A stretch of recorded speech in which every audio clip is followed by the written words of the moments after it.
pour servir le Seigneur Jésus.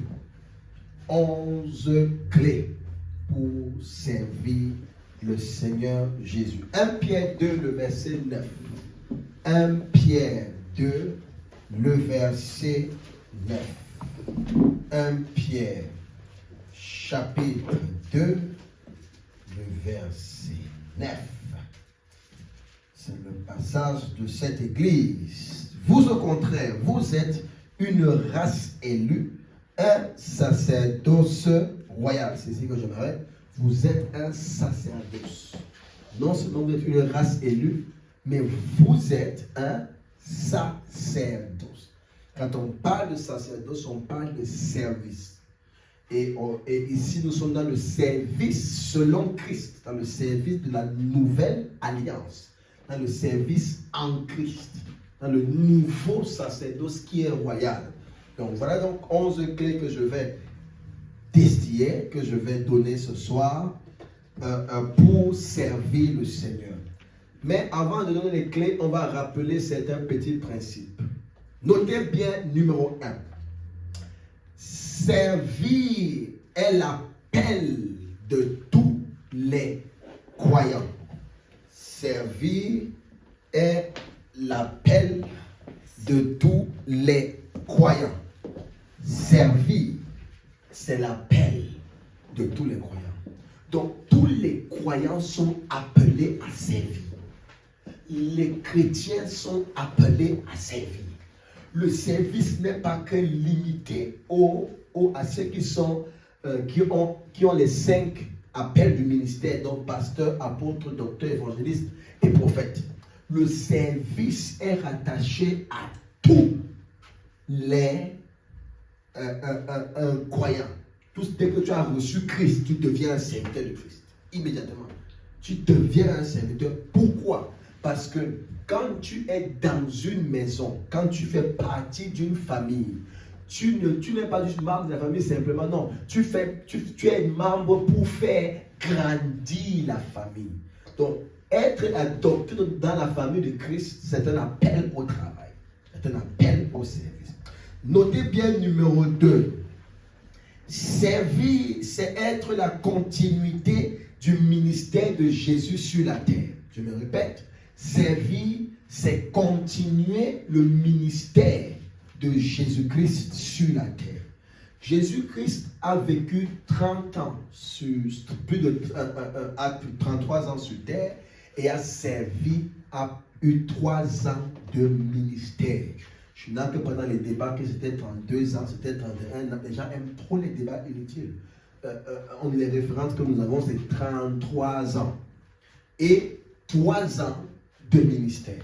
Donc, il a donc commencé quelque chose. 3 ans de ministère qu'il lui-même a fondé. Et la suite, maintenant, de ces 3 années de ministère, c'est nous qui la continuons. L'apôtre Paul a continué, Pierre a continué, les apôtres ont continué, les personnes comme Duncan William ont continué, Kenneth Hagin ont continué. Ils sont nombreux dans le temps des nations qui ont continué ça. Et nous continuons, nous qui sommes vivants. Donc, service, c'est la continuité du ministère qu'il a commencé en 3 ans.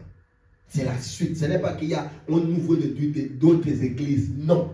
C'est le même ministère, la même vision, le même appel qu'il a commencé, que nous continuons. Dans l'église comme hors de l'église. 3e point. Dieu est le rémunérateur de ceux qui le servent. La Bible dit que Dieu rémunère ceux qui le cherchent. Nous avons expliqué ici que le chrétien dans la nouvelle alliance ne cherche pas Dieu. Il est en Dieu, il cherche d'accord qui. Mais le servir, c'est aller davantage à la quête de sa connaissance de qui il est. Plus tu sais dans une société, plus tu sauras les secrets de la société là. Plus tu montes au poste, plus tu sauras comment ça s'est créé, comment on a fabriqué la société, quelles sont les finances de la société. Parfois, au bas de l'échelle, on ne connaît même pas comment ça se passe en haut. Mais plus tu sais, plus tu montes, plus tu arrives à la connaissance exacte de la société. Donc, c'est ainsi aussi que plus on sert, plus on va plus loin avec le Seigneur. Donc, servir, donc, c'est dans ce qu'on appelle, entre guillemets, chercher Dieu, entre guillemets. Donc, Dieu est le rémunérateur de ceux qui le servent. Il est celui qui paye ceux qui le servent. Dieu n'est pas ingrat. Il n'est pas, c'est-à-dire qu'il n'est pas avare. Il n'est pas un mauvais patron. Il est un bon patron. Il est même le meilleur des patrons. Il sait rémunérer, il sait récompenser, il sait payer.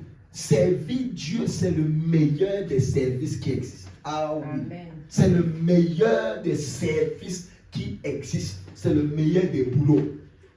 C'est le meilleur des emplois. Parce qu'on a le meilleur, on a un patron qui est juste. Un patron qui sait qu'on a des enfants, qui sait qu'on est marié, qui sait toutes choses et qui prend toutes choses en considération. Donc, servir Dieu est la chose la plus excellente qu'un chrétien, qu'un croyant devrait être en train de faire. Le service dans la maison du Seigneur. Le service pour le corps de Christ. Le service pour le royaume des cieux. Il y a des bénédictions. Nous sommes bénis de toutes sortes de bénédictions en Christ dans les lieux célestes. Mais chacune de ces bénédictions s'active par divers moyens. Il y a des bénédictions qui sont liées à notre identité. Parce que nous sommes en Christ, oui, nous bénéficions de certains types de bénédictions. Maintenant, il y a des bénédictions qui ne sont que liées aux ceux qui servent. Il y a des grâces qui ne sont que liées à ceux qui servent. Il y a des onctions qui ne sont que liées à ceux qui servent. Il y a une provision rapide qui n'est que liée à ceux qui servent. Cherchez premièrement le royaume des cieux et sa justice. Et le reste des choses vous seront données par-dessus tout. Donc voilà un moyen de récompense. Il dit, vous n'allez pas chercher le reste des choses. Vous cherchez premièrement. Vous servez premièrement. Et maintenant, lui va vous donner le reste des choses. Mais ça vient quand on met le service de Christ en premier. Dieu n'aime pas passer en second.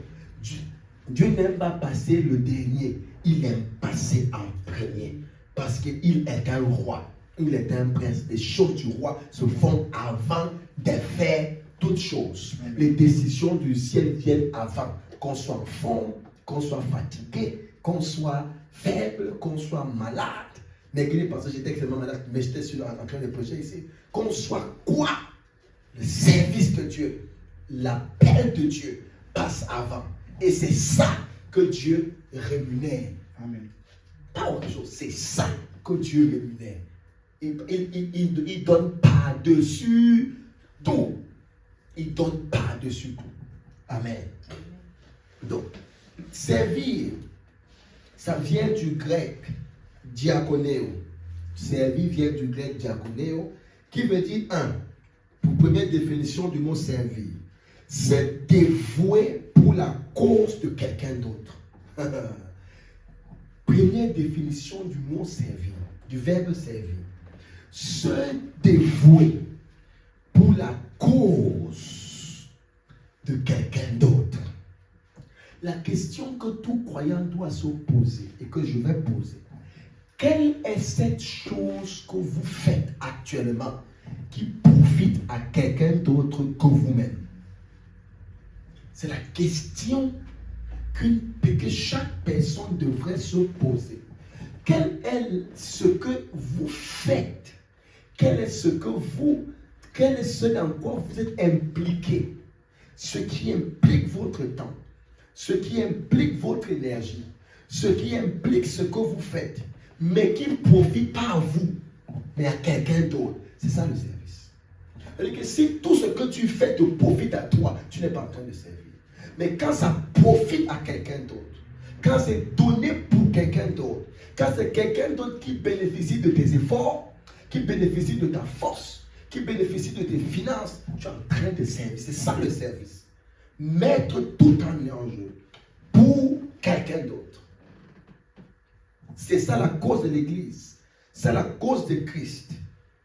Deuxième définition du service, c'est disposer pour l'avancement du royaume de Christ sur la terre. Mais j'ai bien dit, c'est disposer pour l'avancement du royaume de Christ sur la terre. Se disposer pour l'avancement du royaume. Elle dit, je me dispose. Je dispose de mon temps. Je dispose de moi. Je me mets à disposition pour Dieu. Je me mets à disposition pour l'Église. Je me mets à disposition pour le corps de Christ. Je me mets à disposition pour une cause qui n'est pas moi. Qui n'est pas moi. Je vous dis, le temps va nous répondre. Le temps va nous répondre. Le temps va montrer, parce que Dieu est tellement juste, il est impossible que Dieu ne rémunère pas ceux qui sont fidèles à son œuvre. C'est une impossibilité. Il est impossible qu'il ne rémunère pas ceux qui sont fidèles à son œuvre. Impossible. Il rémunère. Troisième définition du service. Simplement laisser Christ se construire. Laisser Christ construire son royaume en toi. Laisser Christ par toi. Le Christ est déjà en toi. Tu le laisses construire son royaume. Tu le laisses te construire. Tu le laisses bâtir. Tu le laisses bâtir. Laissez Christ en toi construire son royaume sur la terre. Christ est en nous. Mais est-ce qu'on voit Christ hors de nous? Et on commence à, quand on commence à servir, c'est un moyen que le monde, que l'Église commence à voir Christ manifester hors de nous. Et comment Christ est manifesté maintenant là, hors de nous. Hors de nous. Hors de nous. Hors de nous. Hors de nous. Très bien. Maintenant, voyons dans les 11 clés pour servir le Seigneur. Alors dans Romains chapitre 12, les 11 clés, 11 points. Parce qu'on dit clés, c'est comme s'il y avait il fallait une serrure. Bon. 11 points. Voilà. 11, oui. 11 choses, 11 points pour servir le Seigneur. 11 points pour servir le Seigneur. Premier point, Romains chapitre 12 à partir du verset 1. Romains 12 à partir du verset 1. Romains 12 à partir du verset 1, il est écrit: je vous exhorte donc, frères, par les compassions de Dieu, à offrir vos corps comme un sacrifice vivant, saint, agréable à Dieu, ce qui sera de votre part un culte agréable. Première clé pour servir le Seigneur, c'est d'offrir son corps. Paul a dit: offrez vos corps comme un sacrifice de bonne odeur, comme un sacrifice agréable, comme un sacrifice vivant, qui sera de votre part un culte raisonnable. Rien d'autre, offrez seulement vos corps. C'est ça le sacrifice du Seigneur. La première, c'est d'offrir ton corps. Elle dit que c'est maintenant le Saint-Esprit qui commence à diriger ton corps. Ce n'est plus tes émotions, je suis fatigué, je suis triste, je suis dans la dépression, je suis émotif, j'ai ça. Dès qu'une raison vient prendre la place de Christ dans ton cœur, cette raison est du diable. Il est important d'offrir son corps comme sacrifice de bonne, comme sacrifice vivant. Tu offres ton corps. Mon corps est pour le Seigneur. Mon corps n'est pas pour autre chose. Mon corps est pour Christ. C'est lui qui dirige ma vie. Donc même avec les amis que je suis, il faut que ce soit lui qui m'ait demandé d'être là. Même avec ma famille actuellement, il faut que ce soit lui qui m'a demandé d'être présent. Oui, Dieu veut qu'on interagisse avec nos frères et sœurs. Oui, il veut. Mais est-ce qu'au moment où tu parles là, il veut que tu sois là-bas? Peut-être il veut ton corps.